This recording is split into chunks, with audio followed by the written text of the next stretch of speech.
नमो भगवते वासुदेवाय नमः। आपके अपने YouTube चैनल जय मां कंजक में आपका बहुत बहुत स्वागत है। भगवान लक्ष्मी नारायण की कृपा आप और आपके परिवार पर सदा सर्वदा बनी रहे। श्रीमद् भागवत पुराण की कथाओं को आगे बढ़ाते हुए आज की कथा का आरंभ हम कर्दम और देवहूति का विहार अध्याय से करेंगे। उम्मीद करती हूँ कथा का पूरा फल लेने के लिए आप कथा को शुरू से लेकर अंत तक जरूर श्रवण करेंगे। ओम नमो भगवते वासुदेवाय नमः। श्री मैत्री जी ने कहा, विदुर जी, माता पिता के चले जाने पर पति के अभिप्राय को समझ लेने में कुशल साध्वी देवहूति कर्दम जी के प्रतिदिन प्रेम पूर्वक सेवा करने लगी। ठीक उसी तरह जैसे श्री पार्वती जी भगवान शंकर की सेवा करती हैं। उसने काम वासना, दंभ, द्वेष, लोभ, पाप और मद का त्याग कर बड़ी सावधानी और लगन के साथ सेवा में तत्पर रहकर विश्वास, पवित्रता, गौरव, संयम, प्रेम और मधुर भाषणादि गुणों से अपने परम तेजस्वी पति देव को संतुष्ट किया। देवहूति समझती थी कि मेरे पति देव देव से भी बढ़कर हैं, इसलिए वे उनसे बड़ी बड़ी आशाएं रखकर उनकी सेवा में लगी रहती। इसी प्रकार बहुत दिनों तक अपना अनुवर्तन करने वाली उस मनुपुत्री को व्रतादि का पालन करने से दुर्बल हुई देख देवऋषि श्रेष्ठ कर्दम को दयावश कुछ खेद हुआ और उन्होंने उससे प्रेम गदगद वाणी से कहा। कर्दम जी बोले, मनुनंदिनी, तुमने मेरा बड़ा आदर किया है। मैं तुम्हारी उत्तम सेवा और परम भक्ति से संतुष्ट हूँ।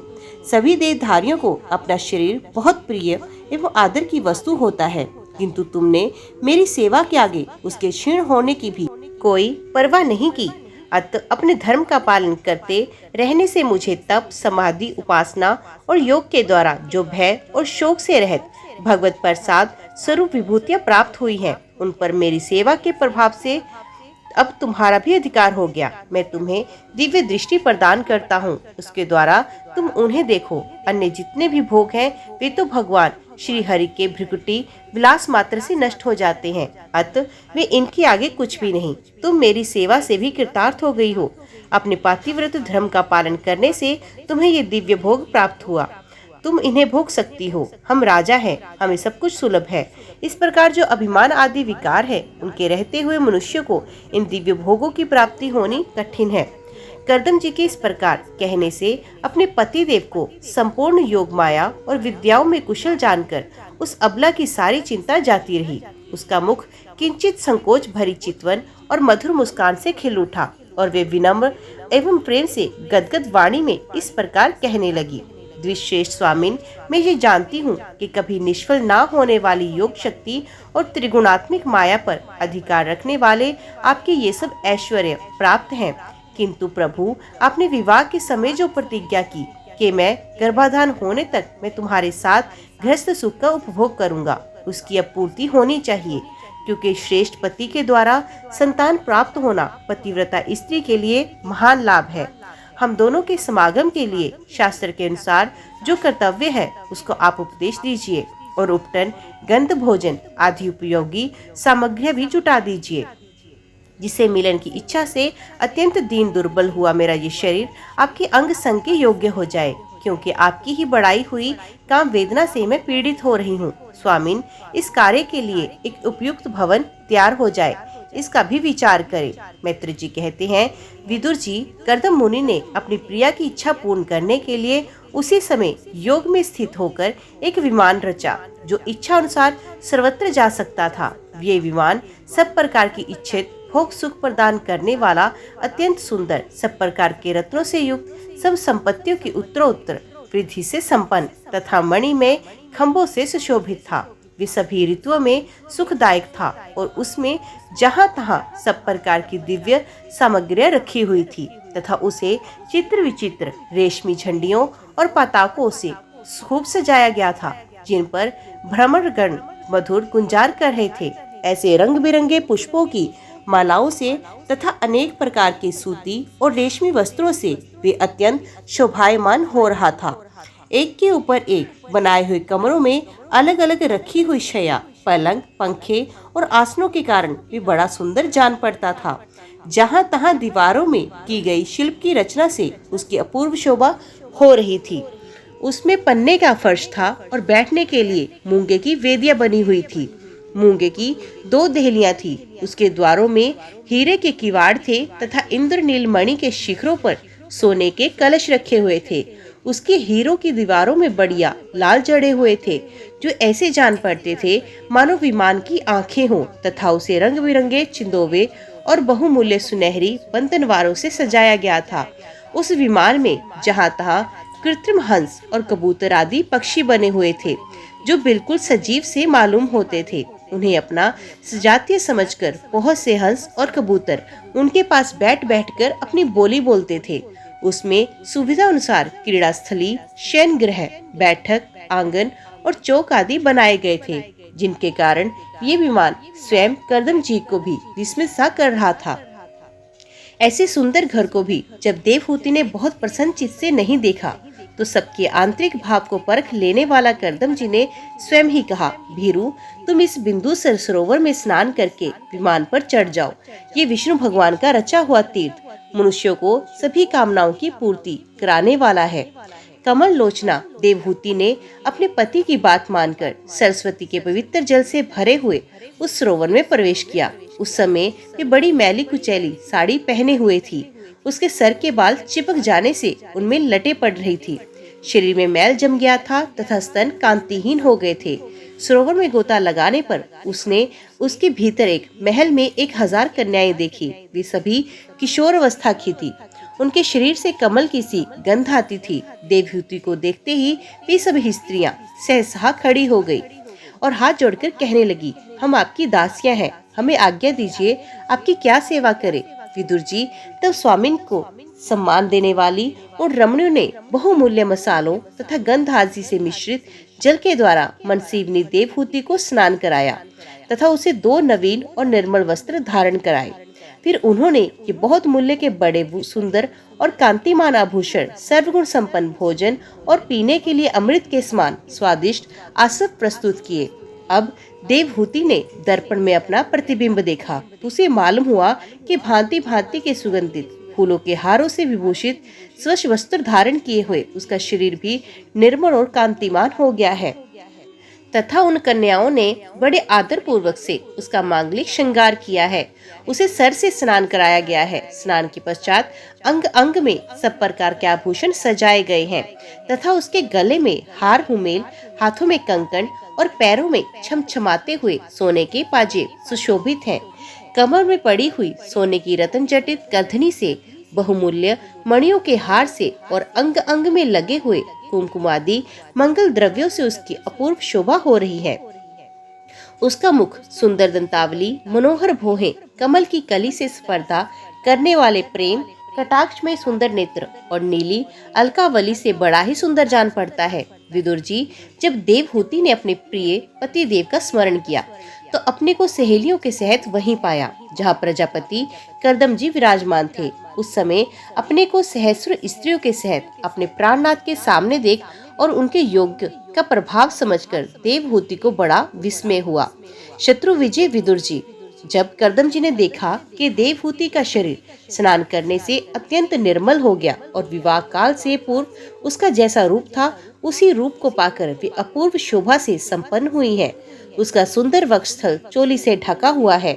हजारों विद्याधरियां उसकी सेवा में लगी हैं तथा उसके शरीर पर बढ़िया बढ़िया वस्त्र शोभा पा रहे हैं। तब उन्होंने बड़े प्रेम से उसे विमान पर चढ़ाया।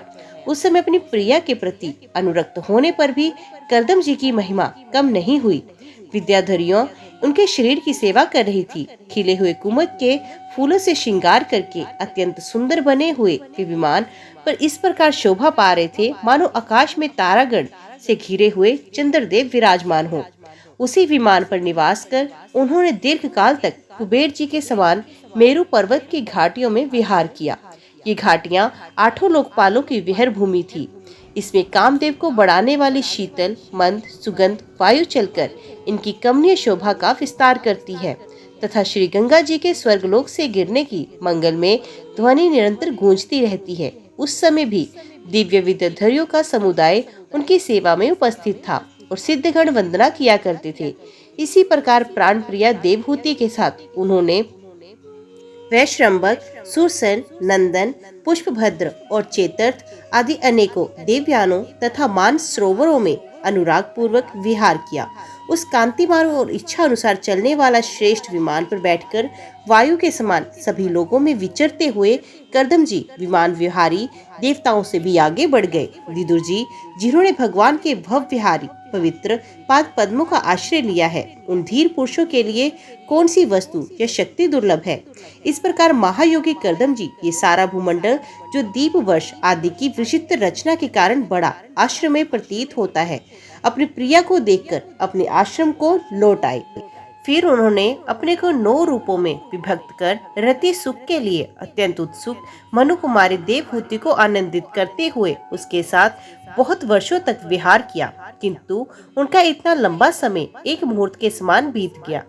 उस विमान में रति सुख को बढ़ाने वाली बड़ी सुंदर छया का आश्रय ले अपने परम रूपवान प्रियतम के साथ रहती हुई देवहूति को इतना काल कुछ भी न जान पड़ा। इस प्रकार उस कामासक्त दंपत्ति को अपने योग बल से सैकड़ों वर्षों तक विहार करते हुए भी वे काल बहुत थोड़े समय के समान निकल गया।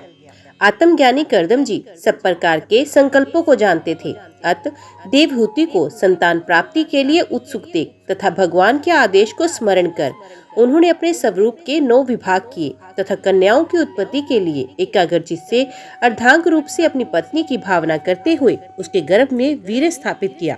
इसे देवहूति के एक ही साथ 9 कन्याएं पैदा हुई। वे सभी सर्वांग सुंदरी थी और उनके शरीर से लाल कमल की सी सुगंध निकलती थी। इसी समय शुद्ध स्वभाव वाली सती देवहूति ने देखा कि पूर्व प्रतिज्ञा के अनुसार उसके पतिदेव संन्यास आश्रम ग्रहण करके वन को जाना चाहते हैं, तो उसने अपने आंसुओं को रोककर ऊपर से मुस्कुराते हुए व्याकुल एवं संतप्त हृदय से धीरे धीरे अति मधुर वाणी में कहा। उस समय वे सर नीचा किए हुए अपने नाखूनों से चरण कमल से पृथ्वी को कुरेद रही थी। देवहूति ने कहा, भगवान, आपने जो कुछ प्रतिज्ञा की थी वे सब तो पूर्णत निभा दी, तो भी मैं आपकी शरणागत हूँ, अतः आप मुझे अभय दान दीजिए। और ब्राह्मण इन कन्याओं के लिए योग्य वर खोजने पड़ेंगे और आपके वन को चले जाने के बाद मेरे जन्म मरण रूप शोक को दूर करने के लिए भी कोई होना चाहिए। प्रभु, अब तक परमात्मा से विमुख रहकर मेरा जो समय इंद्रिय सुख भोगने में बीता वे तो निरर्थक ही गया। आपके परम प्रभाव को ना जानने के कारण ही मैंने इंद्रियों के विषय में आसक्त रहकर आपसे अनुराग किया, तथापि ये भी मेरे संसार भय को दूर करने वाला ही होना चाहिए। अज्ञानवश असत पुरुषों के साथ किया हुआ जो संग संसार बंधन का कारण होता है, वे सत्पुरुषों के साथ किए जाने पर असंगता प्रदान करता है। संसार में जिस पुरुष के कर्मों से ना तो धर्म का संपादन होता है, ना वैराग्य उत्पन्न होता है और ना भगवान की सेवा ही उत्पन्न होती है, वे पुरुष जीते ही मुर्दे के समान है। अवश्य ही मैं भगवान की माया से बहुत ठगी गई। जो आप जैसे मुक्तिदाता पतिदेव को पाकर भी मैंने संसार बंधन से छूटने की इच्छा नहीं की। श्री मित्र जी कहते हैं, उत्तम गुणों से सुशोभित मनु कुमारी देवहूति ने जब ऐसी वैराग्य युक्त बातें कही, तब कृपालु कर्दम मुनि को भगवान विष्णु के कथन का स्मरण हो आया और उन्होंने उससे कहा, दोष रहित राजकुमारी, तुम अपने विषय में इस प्रकार का खेद ना करो। तुम्हारे गर्भ में अविनाशी भगवान विष्णु शीघ्र ही पधारेंगे। प्रिय, तुमने अनेक प्रकार के व्रतों का पालन किया, अब तुम्हारा कल्याण होगा। अब तुम संयम, नियम, तप और दान आदि करती हुई श्रद्धा पूर्वक भगवान का भजन करो। इस प्रकार आराधना करने पर श्री हरि तुम्हारे गर्भ से अवतीर्ण होकर मेरा यश बढ़ाएंगे और ब्रह्म ज्ञान का उपदेश करके तुम्हारे हृदय की अहंकार में ग्रंथि का छेदन करेंगे। श्री मित्र जी कहते हैं, विदुर जी, प्रजापति कर्दम के आदेश में गौरव बुद्धि होने से देवहूति ने उस पर पूर्ण विश्वास किया और वे निर्विकार जगत गुरु भगवान श्री पुरुषोत्तम की आराधना करने लगी।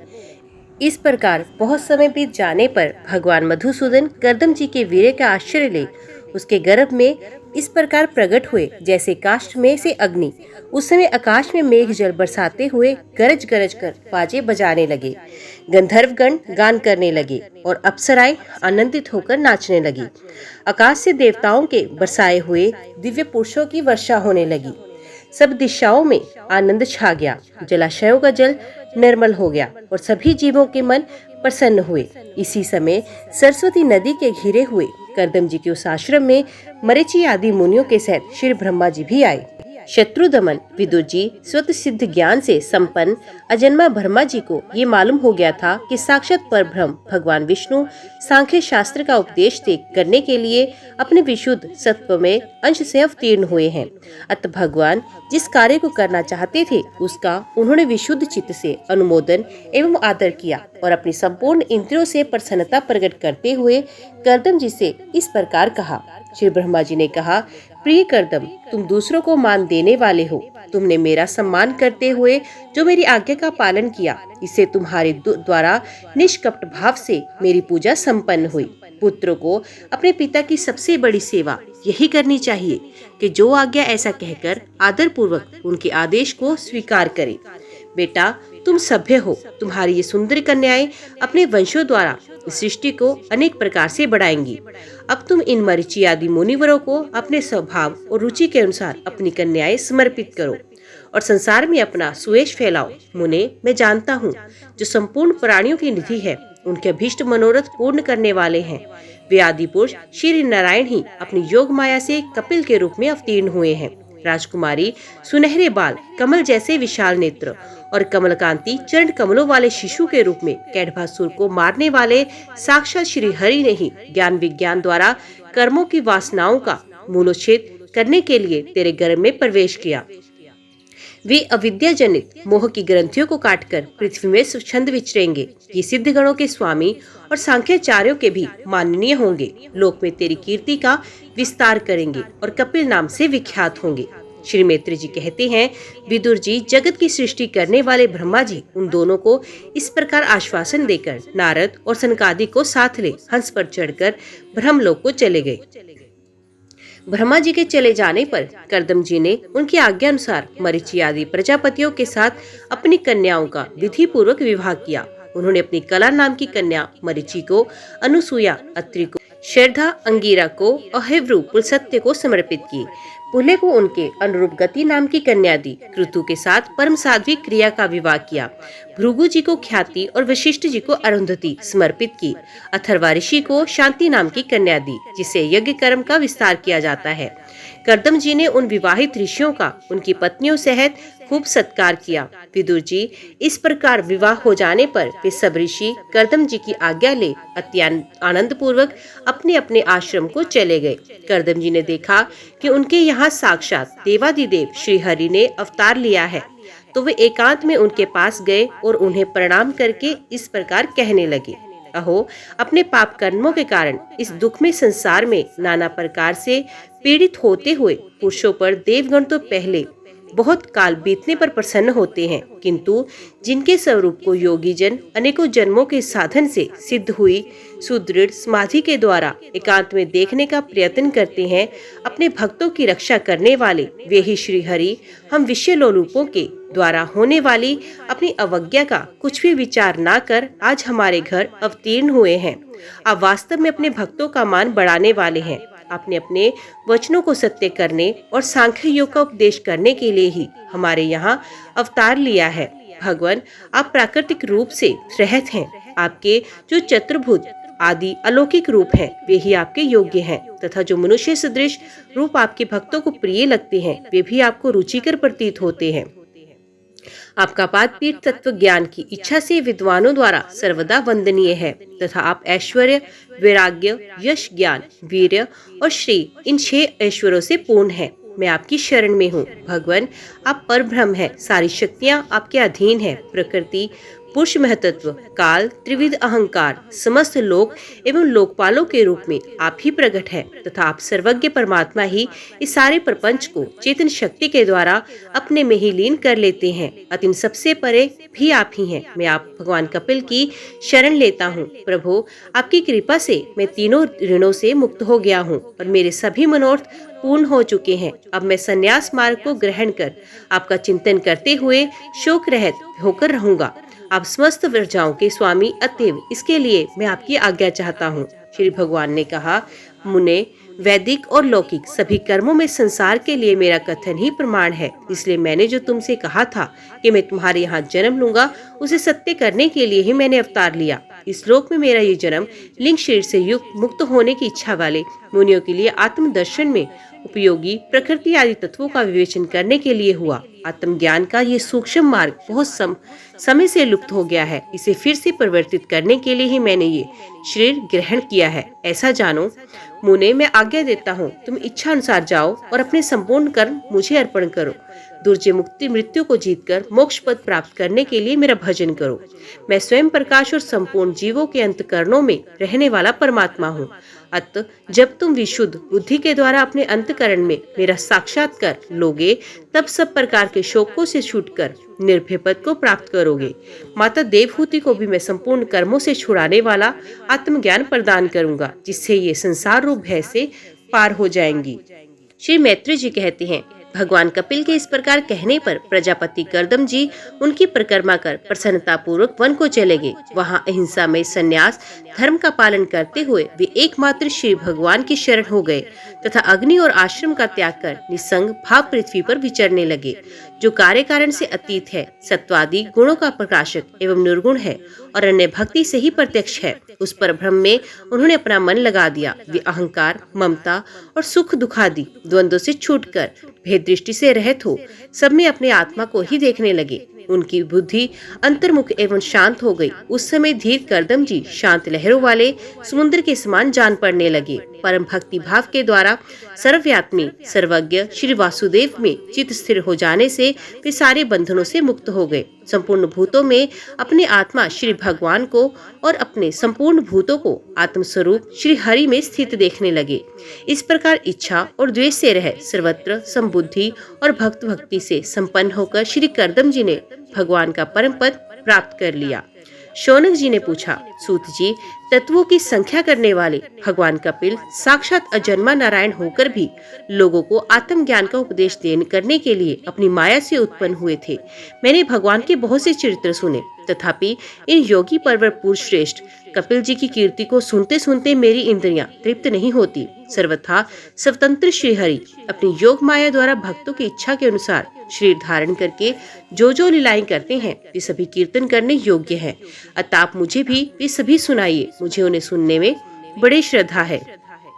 सूत जी कहते हैं, मुने, आपकी ही भांति जब विदुर ने भी आत्मज्ञान विषयक प्रश्न किया तो श्री व्यास जी ने सखा भगवान मैत्री जी से प्रसन्न होकर इस प्रकार कहा।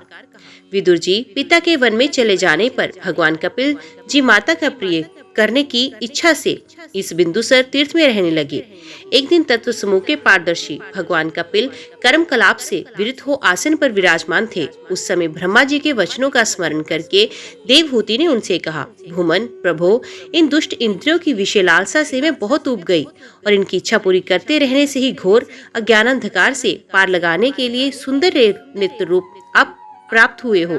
अब संपूर्ण जीवों के स्वामी भगवान आदि पुरुष हो तथा अज्ञान अंधकार से अंधे पुरुषों के लिए नेत्र स्वरूप सूर्य की भांति उदित हुए हो। देव, इन देह गेह आदि से मैं मेरेपन का दुराग्रह होता है, वे भी आपका ही कराया हुआ है। अतः आप मेरे इस महामोह को दूर कीजिए। आप अपने भक्तों के संसार रूप वृक्ष के लिए कुठार के समान है। मैं प्रकृति और पुरुष का ज्ञान प्राप्त करने की इच्छा से आप शरणागत वत्सल की शरण में आई हूँ। आप भगवत धर्म जानने वाले में श्रेष्ठ हैं। मैं आपको प्रणाम करती हूँ।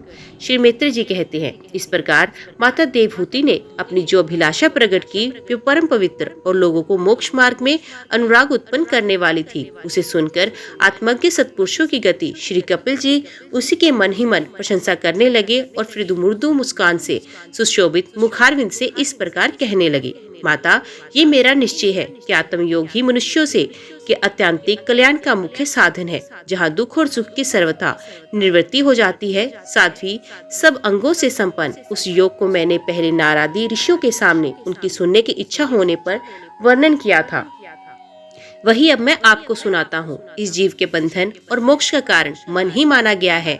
विषयों में आसक्त रहने पर वे बंधन का हेतु होता है और परमात्मा में अनुरक्त होने पर वही मोक्ष का कारण बनता है। जिस समय वे मन में और मेरे पन के कारण होने वाले काम लोभादि विकारों से मुक्त एवं शुद्ध हो जाए, उस समय वे सुख दुख से छूटकर सम अवस्था में आ जाता है।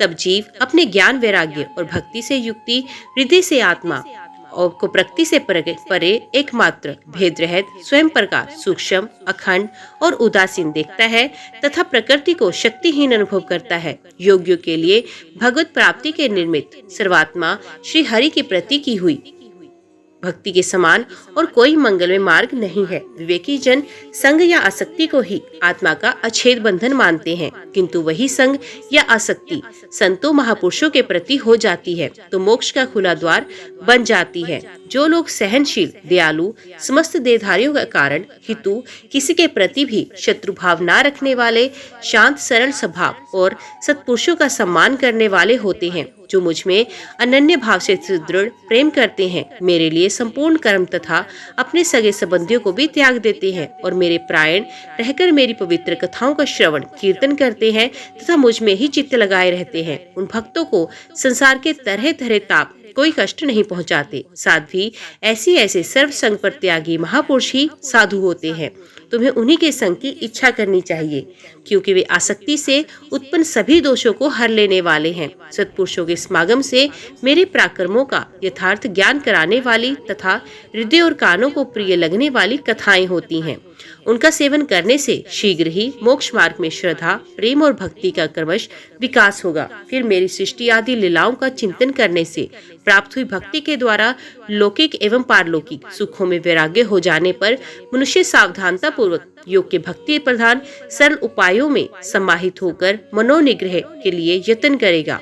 इस प्रकार प्रकृति के गुणों से उत्पन्न हुए शब्द आदि विषयों का त्याग करने से, वैराग्य युक्त ज्ञान से, योग से और मेरे प्रति की हुई सुदृढ़ भक्ति से मनुष्य मुझे अपने अंतरात्मा को इस देह में ही प्राप्त कर लेता है। देवहूति ने कहा, भगवान, आपकी समुचित भक्ति का स्वरूप क्या है और मेरी जैसी अबलाओं के लिए कैसी भक्ति ठीक है, जिससे कि मैं सहज में ही आपके निर्वाण पद को प्राप्त कर सकूं। निर्वाण स्वरूप प्रभु, जिसके द्वारा तत्व ज्ञान होता है और जो लक्ष्य को भेदने वाला बाण के समान भगवान की प्राप्ति कराने वाला है, वे आपका कहा हुआ योग कैसे है, उसके कितने अंग हैं? हरे, ये सब आप मुझे इस प्रकार समझाइए जिसके मैं आपकी कृपा से मैं मंदमती क्षत्रिय जाति भी इस दुर्बोध विषय को सुगमता से समझ सकूं।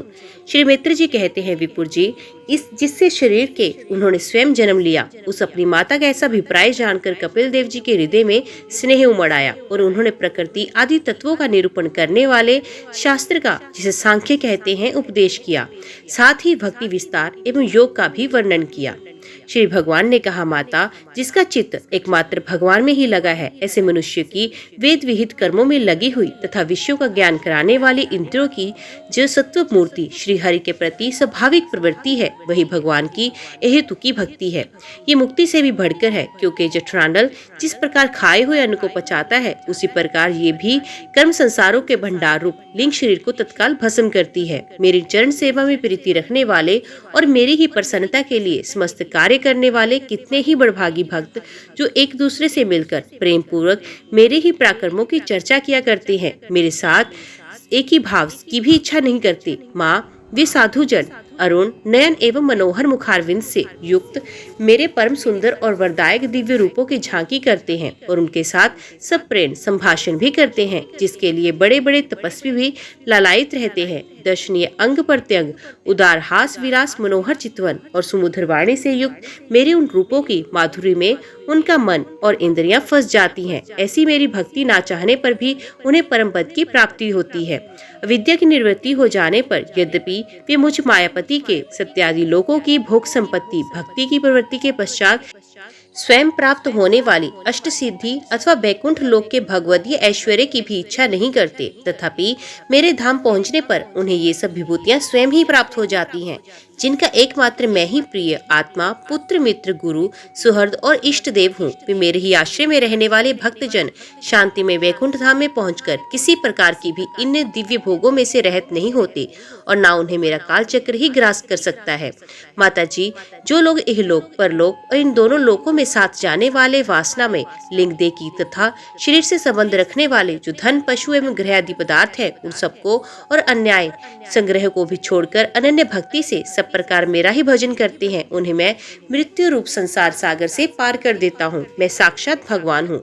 प्रकृति और पुरुष का भी प्रभु हूँ तथा समस्त प्राणियों का आत्मा हूँ। मेरे सिवा और किसी का आश्रय लेने से मृत्यु रूप महाभय से छुटकारा नहीं मिल सकता। मेरे भय से वायु चलती है, मेरे भय से सूर्य तपता है, मेरे भय से इंद्र वर्षा करता है, अग्नि जलाती है तथा मेरे ही भय से मृत्यु अपने कार्य में प्रवृत्त होती है। योगी जन ज्ञान वैराग्य युक्त भक्ति योग के द्वारा शांति प्राप्त करने के लिए मेरे निर्भय चरण कमलों का आश्रय लेते हैं। संसार में मनुष्य के लिए सबसे बड़ी कल्याण प्राप्ति यही है कि उसका चित्त तीव्र भक्ति योग के द्वारा मुझ में लगाकर स्थिर हो जाए। ओम नमो भगवते वासुदेवाय नमः। आज की वीडियो में इतना ही। उम्मीद करती हूँ वीडियो आपको पसंद आई होगी। वीडियो पसंद आई हो तो वीडियो को लाइक और चैनल को सब्सक्राइब जरूर कीजिएगा।